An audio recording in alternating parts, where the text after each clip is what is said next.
Кемпир абадчылар акталды. Электр энергияга болгон чектөө алынат. Арбаңыз, эфирде Политклиника медиасынын бул жумада программасы. Бул программада сиздерди аптанын ичинде болгон маанилүү жаңылыктар менен мен Чолпонбек Сабырбеков тааныштырам. Биздин каналга катталганды унутпаңыз. 27 мартта Бишкек шаардык сотунда Кемпир абад иши боюнча сот отуруму өттү. Шаардык сот 1 май райондук сотунун актоо боюнча өкүмүн күчүндө калтырды. Бул тууралуу аталган иш боюнча акталган саясатчы Жеңиш Молдохматов социалдык тармактарда билдирди. Сот отурумунда мамлекеттик айыптоо Кемпир абад ишин 1 май райондук сотуна кайра кароого жөнөтүүнү суранган. 1 май райондук сотунун актоо чечими мыйзамдуу жана адилеттүү болгонун далилдөө үчүн жана прокурорлордун өтүнүчүнө каршы акталгандар жарыш сөзгө чыгышты. 25 мартта Кемпир абад иши боюнча Бишкек шаардык сотунда сот отуруму өткөн. Ал отурумда Кемпир абад иши боюнча акталган 10дон ашык саясатчылар, активисттер, укук коргоочулар сурак берген. 2024 жылдын 4-июнунда Бишкектин 1 май райондук сотунун судьясы Марат Сыдыков Кемпир абад иши боюнча массалык башаламандыктар жана бийликти күч менен басып алуу беренелери менен шек саналган саясатчы жана активисттерди актаган. Кийин 12-июлда прокуратура Кемпир абад иши боюнча 1 май райондук сотунун актаган чечимине каршы Бишкек шаардык сотко кайрадан жаңы апелляциялык сунуш берген. Анда прокурорлор Медер Абдышев жана Замира Байбагышева Кемпир абад иши боюнча 1 май райондук соту тарабынан акталган саясатчы, активисттердин актоо чечимдерин жокко чыгарып, коюлган айыптары боюнча бардыгын күнөөлүү деп таап, жаза берүүнү суранышкан. Күз-кыш мезгилинин аяктагандыгына байланыштуу 1 апрелден тарта калк үчүн электр энергиясынын кубаттуулугуна киргизилген чектөө толугу менен алынат. Бул тууралуу 24 мартта энергетика министрлиги кабарлады. Былтыр ноябрдын башынан тартып Кыргызстанда калк үчүн электр энергиясынын кубаттуулугуна чектөө киргизилген. Күнүнө 2 ирет, эртең мененки жана кечки убактарда бир нече саат бою электр кубатын берүү чектелген. Акылдуу эсептегичтерде эртең мененки жана кечки убактарда 5 киловатт кубаттуулук 3 киловаттка чейин түшүрүлгөн. 6 ноябрда электр энергиясын сарамжал пайдалануу чарасы мамлекеттик мекемелерге да киргизилген. Ага ылайык бул мекемелер кечки саат 6-дан таңкы 6 аралыгында жарыкты жана электр шаймандарын иштетүүнү чектеген. Министрликтин маалыматына караганда Кыргызстанда электр энергиясын 1,6 миллиондон ашык абонент колдонот. Анын 1,5 миллиону катардагы калк болсо, калганы өндүрүштүк, бюджеттик жана башка категориядагы керектөөчүлөр.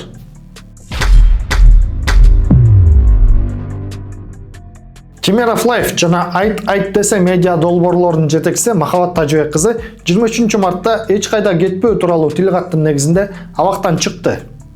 Ал Чүй облусунун Степное айылындагы аялдар түзөтүү мекемесинде кармалып турган. Ал мындай чечимге түрткү берген эл аралык уюмдарга ыраазычылык билдирди. Абалым жакшы эле. Ошо эл аралык уюмдарга, өзгөчө ООНго бул уюмуна чексиз ыраазычылыгымды билдиргим келет.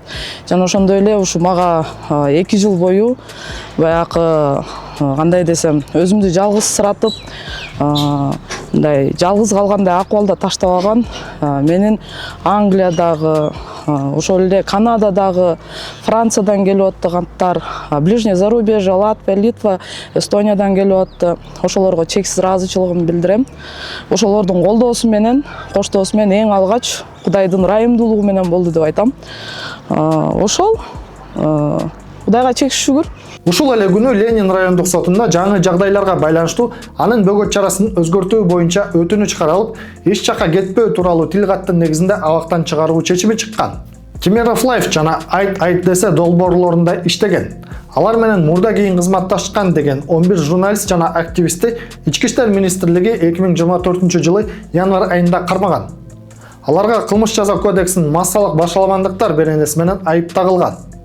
Бул иш боюнча Бишкектин Ленин райондук соту 2024 жылы 10 октябрда Махабат Тажыбек кызын 6 жылга, Азамат Ишембековду 5 жылга абакка кескен. Бишкек шаардык соту 2024 жылдын 18 декабрда бул өкүмдү ырастаган чечимин чыгарган. Жогорку сот аны 2025 жылдын 25 февралында күчүндө калтырган. Журналисттер Актилек Капаровго жана Айке Бишекеевага 3 жылдык пробациялык жаза чарасы берилген. Калган 7 адам акталган.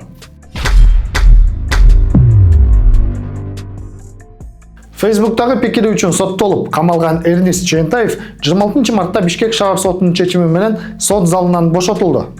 Маалыматты Чентаевдин адвокаты Нурбек Сыдыков ырастады.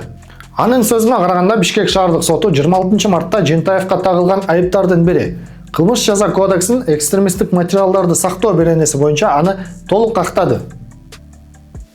Ал эми кылмыш жаза кодексинин массалык башаламандыктар беренесинин бийлик өкүлдөрүнүн мыйзамдуу талаптарына жигердүү баш ийбөөгө жана массалык башаламандыктарга чакырыктар, ошого тете жарандарга зомбулук көрсөтүүгө чакырыктар бөлүгү боюнча райондук соттун өкүмү күчүндө калып 4 жылга пробациялык жаза чегерилди. Эрнест Чентаев былтыр 10 ноябрда Facebook'тагы посттор үчүн кармалган. Быйыл 13 февралда 1 май райондук сотунун өкүмү менен 6 жылга абакка кесилген. 41 жаштагы Чентаев 2-3 гезиттин дизайнери болуп көп жылдан бери иштеп келаткан. Соц тармактагы баракчасында кымбатчылык, кумтөргенин улутташтыруу өңдөө маселелерге байланыштуу постторду жазып турган. Анын жашы жете элек, 3 баласы бар. Соттук лингвистикалык экспертиза анын постторунда жапырт башаламандыкка чакырык бар деген корутунду чыгарып бергенден кийин милиция 2 берененин негизинде иш козгогон.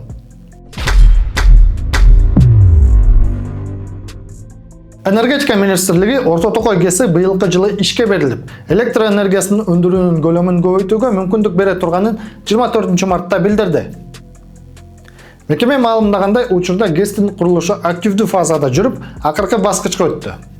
Буга чейин энергетика министри Таалайбек Ибраев Кыргызстанда ГЭСтердин 90%-ын ички инвесторлор куруп жатканын, 2025 жылдан 28 жылга чейин чакан ГЭСтерден 406 мегаваттка жакын кошумча генерация пайда болорун билдирген. Министрдин айтымында чакан ГЭС ачык акционердик коому 30 мегаваттка чейинки ГЭСтерди тейлейт.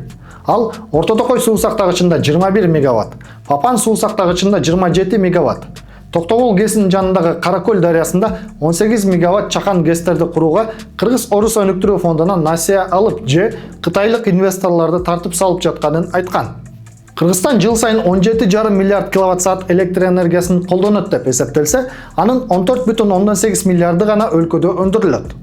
Калган айырманы импорттун эсебинен жабууга туура келет жана электр жарыгын Түркмөнстандан, Казакстандан, Орусиядан жана Өзбекстандан сатып алат.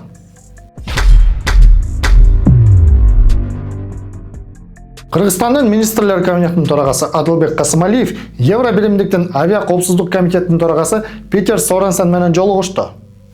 Тараптар негизинен кыргызстандык авиакомпанияларды Евро биримдиктин кара тизмесинен чыгаруу тууралуу сүйлөштү. Өкмөттүн басма сөз кызматы билдиргендей, жолугушууга Евро биримдиктин Кыргызстандагы элчиси Реми Дюфло да катышты. Адылбек Касымалиев Евро шаркет өкүлдөрүнүн сапары Кыргызстан үчүн маанилүү экенин белгиледи. Өкмөт башчы акыркы жылдары кыргыз авиация тармагында көрүнүктүү реформалар жүргүзүлгөнүн, анын ичинде жарандык авиация мамлекеттик агенттиги түзүлүп, ИКАО стандарттары киргизилгенин белгиледи. Касымалиев ошондой эле акыркы 5 жылда жүргүнчүлөрдүн агымы да кескин өсүп, 6 миллионго, ал эми каттамдардын саны 52 миңге жеткенин, өлкөнүн аймактарындагы 11 аэропорт оңдолгонун билдирди. Кыргызстан 2 Airbus A321 учагын сатып алганын да айтты. Питер Соренсен Кыргызстандын авиа тармагындагы өсүштү белгилеп, аткарылган иштерге канааттануусун билдирди. Жолугушууда Кыргызстанды авиациялык коопсуздуктан улам Евро биримдиктин кара тизмесинен чыгаруу боюнча чечим быйыл май айында чыгары айтылды. Жарандык авиация агенттигинин директорунун ордун басары Канат Төлөгөнов Кыргызстандын авиациясы 2026 жылдын май айында кара тизмеден чыгарылат деп күтүлүп жатканын айткан. Биз сиздерди апта ичинде болгон маанилүү жаңылыктар менен тааныштырдык. Биздин каналга катталганды унутпаңыз.